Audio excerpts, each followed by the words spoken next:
friends, it is Thursday afternoon at almost 1 o'clock for me. It is raining outside and I have the sniffles, but I'm going to do yet another post of teaching you about Jonah. So, like I said, I think last time, I'm trying to keep these posts a little shorter than a few of the earlier ones I did. I'm going to try to keep it within 20 minutes. 15 to 20 minutes is my goal. So I'm looking here, it's technically like 7 till 1. So if I get to close to 1:15, I'm still going. I'm just going to cut myself off. Well, anyway, today we're going to get into actually some specifics of the book of Jonah. Last time, I kind of gave you an overview of how to understand the book of Jonah itself, and the big thing I emphasize is the importance to realize that even though it is about the main character, Jonah, was a historical person, a pre-exilic northern prophet living in the early mid-8th century BC. The book itself, the story itself, is the product of the post-exilic community, which is the exiles, the Jews, were from the southern kingdom. So it's a post-exilic southern work about a pre-exilic northern prophet, and that really does impact how you interpret the message of Jonah. And we'll get into the nitty-gritty of how to interpret the whole thing in a few weeks. But right now, I just need to take you through the story. Now, most people know the story in general. God tells Jonah to go to Nineveh to preach against it. Jonah goes the other way to Tarshish. That's a hard word to say, Tarshish. No matter how you say it, you think you're mispronouncing it. He goes the other way. He's on the boat. He's asleep in the boat. The storm comes. The sailors freak out. They wake him up. And he basically says, yeah, it's my fault that you got out the storm. You're about to die. Just throw me over the side. And if they do, everything calms down. He goes in the fish. Prays to God. The fish vomits him up. He goes finally to Nineveh, preaches in Nineveh that it's all going to get destroyed. And the Ninevites repent, and God forgives them, and Jonah is ticked about it. And the story ends with God appealing to Jonah and saying, do you have a right to be ticked about the fact that I'm forgiving and saving people who've repented? That's the big picture. We all know the general picture. Now, and like I said, in a few weeks, once we go through the story and I point out some really cool things, we'll wrestle with what it really means. What's the real underlying message? And we kind of touched upon it last time. But today, my goal is to take you through chapter 1, and then next week chapter 2, and the following week chapter 3, and then 4, and then maybe an extra one where we kind of tie in some other cool stuff. And I also think, and as I'm making this video, I think I'm going to send everybody via an email attachment just a copy of my own translation of Jonah. Here's mine all marked up. The reason why I'm going to do that isn't because my translation is so much better than everybody else's, even though I think it is. The reason why I think it's better is because I make it a point to translate, or almost transliterate, some words in Hebrew into English, so they stand out more when you read it in English, and you'll see that. Namely, the name Yahweh instead of Lord, Elohim instead of God or gods, because there's a word place going on throughout there. Also, the word great. That's a word that is all throughout Jonah in Hebrew, but too often in English, they translate it slightly differently in various places, and you don't get the word connection there, as well as a few other things. But basically, when you want to understand the book of Jonah, it comes in 4 chapters, and that's very nice because there's basically 4 scenes. Each chapter is roughly its own scene. And when you think about it, and everybody knows this, but nobody takes the time to really think about it, the pattern of the story, the way the story unfolds, is really kind of simple. Chapter 1 really involves Jonah and the sailors, who were Gentiles, Jonah and Gentiles. Then chapter 2, where he's in the belly of the fish, it's just Jonah and Yahweh. Boom. Then chapter 3, we go back to Jonah amidst the Gentiles. And then chapter 4, there is that conversation between Jonah and Yahweh. So the way the story lays out is very, kind of methodical. Jonah Gentiles, Jonah Yahweh. Jonah Gentiles, Jonah Yahweh. And it builds up the story that way. So, let's look at chapter 1 really quick. In fact, I might read it as I go along. It might be easier that way. It starts off in chapter 1. It says, "And so the word of Yahweh came to Jonah, son of Amittai, saying, Arise, walk to Nineveh, that great city, and cry out against it. For their evil has come up before my face." So right there, that word great cities, you look for great all throughout the book. It's a thing that enhances certain elements of the story that you'll see later. So Nineveh is called a great city, which it was. It was the capital of the Assyrian Empire. And God tells Jonah to go cry out against it because it's an evil place. And obviously, presumably, it deserves God's judgment. Verse 3, "But Jonah arose in order to flee to Tarshish from the face of Yahweh. So he went down to Joppa, found a ship going to Tarshish, and gave the fare, and went down in it to go with them to Tarshish from the face of Yahweh." So again, right there, that's the common story that he's fleeing from Yahweh. Yahweh wants him to go that way. He goes that way. Now, the next part is where some literary elements start cropping up, and I'll talk about them in a minute. This is the storm. Verse 4, "But Yahweh hurled a great wind upon the sea, and there was a great storm at sea, and the ship was thought to break apart. So the sailors were afraid, and each man called out to his Elohim." Again, in Hebrew, Elohim could either mean, like English, capital E, Elohim, God, capital G, or Elohim, small e, would be kind of just gods. So they call out to their Elohim, their own gods. That tells you that they're not Israelites, they're Gentiles. And they hurled the equipment that was in the ship into the sea to lighten things for them.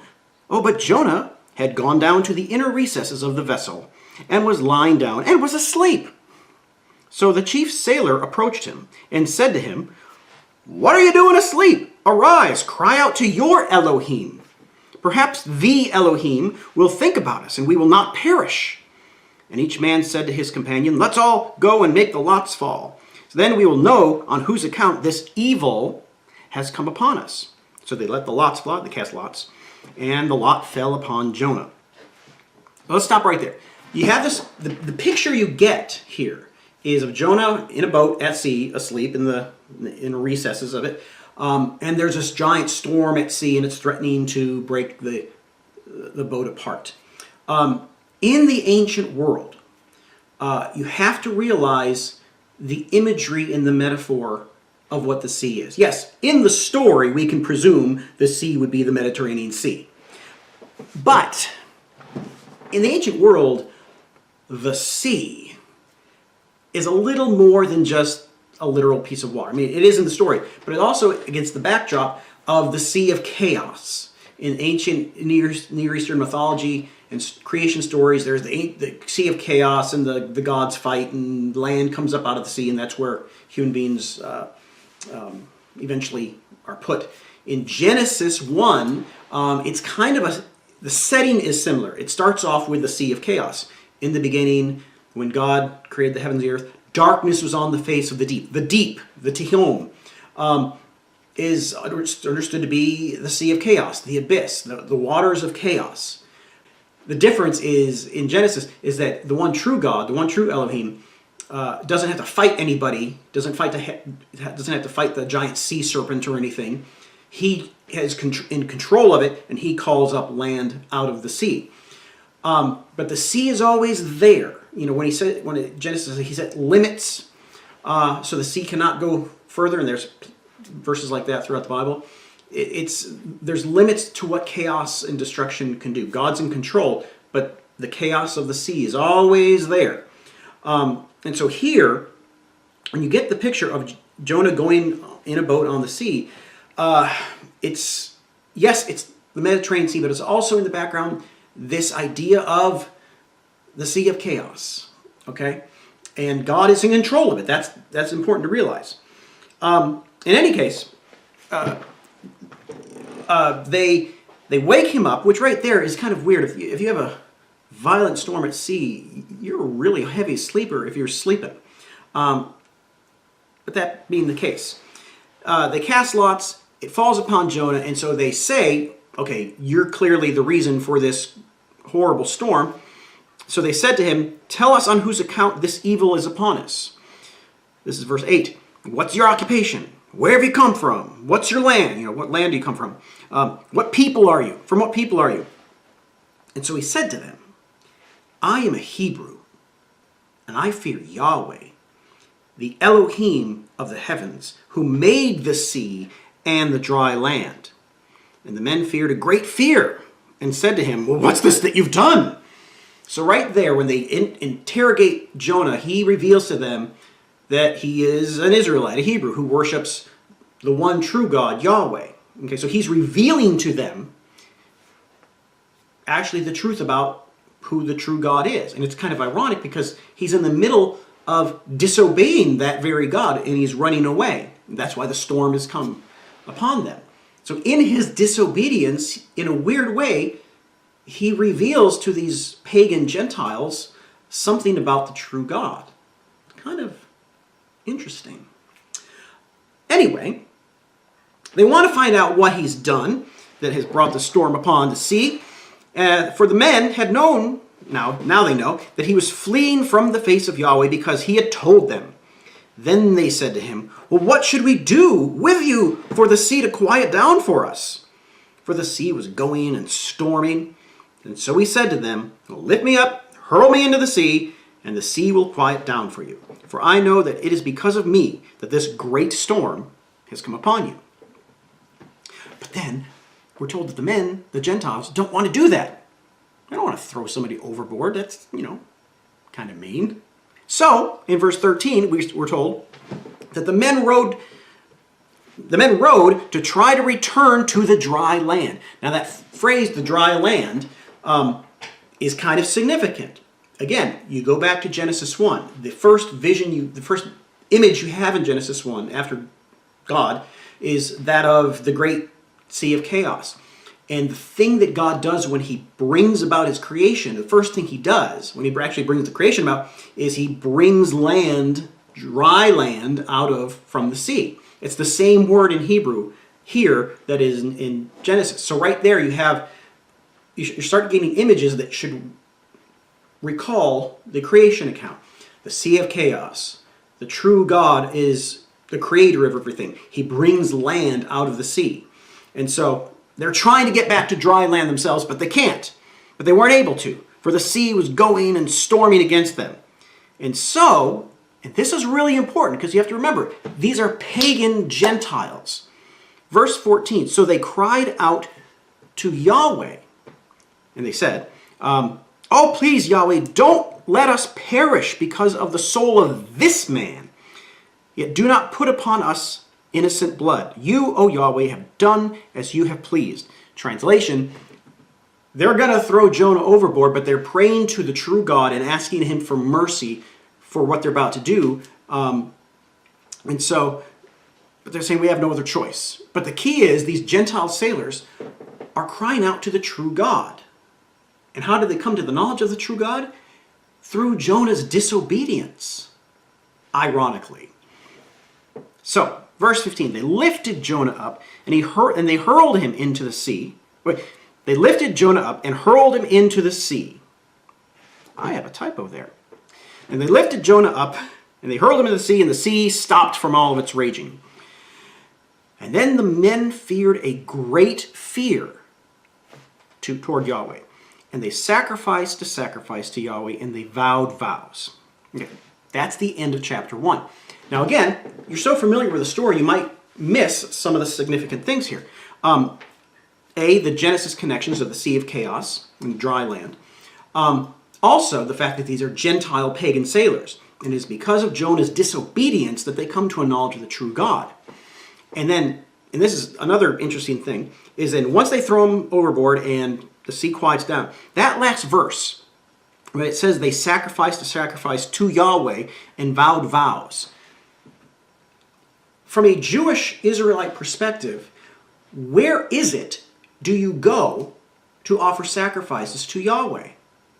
To the temple in Jerusalem. Okay? Now again, this is kind of ironic because Jonah was a prophet of the north and the northern kingdom was in rebellion.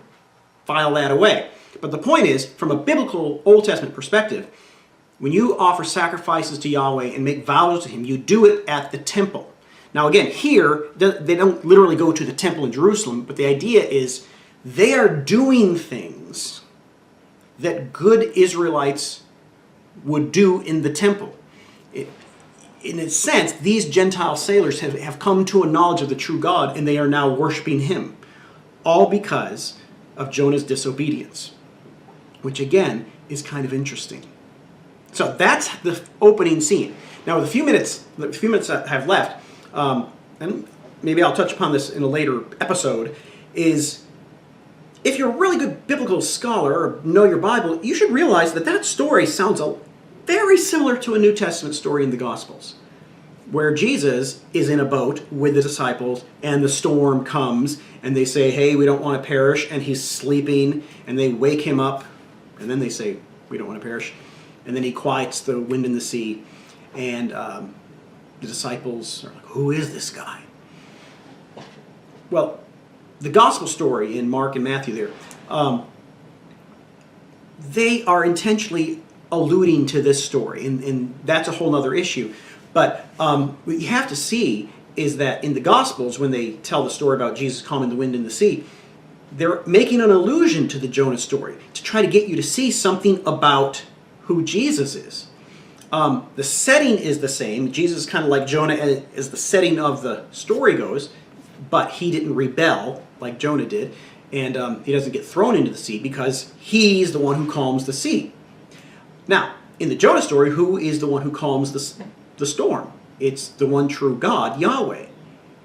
When you get to the Gospels, and they tell a very similar story, and at the climax of that story, Jesus doesn't get thrown into the sea. He's the one who calms the wind and the sea.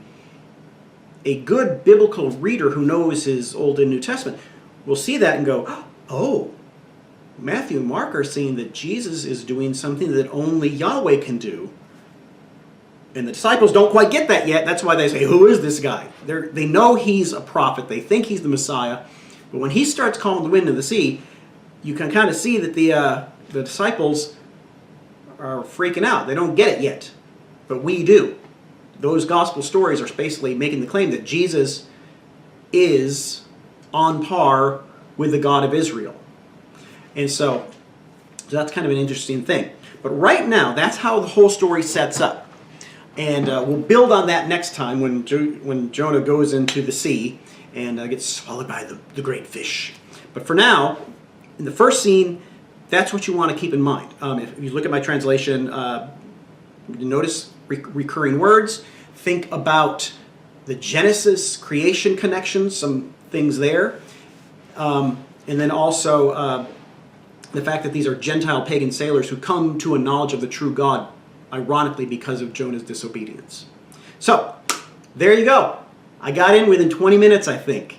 All right, I will do this again next week, and I hope you enjoy this. The ocean raging, my soul was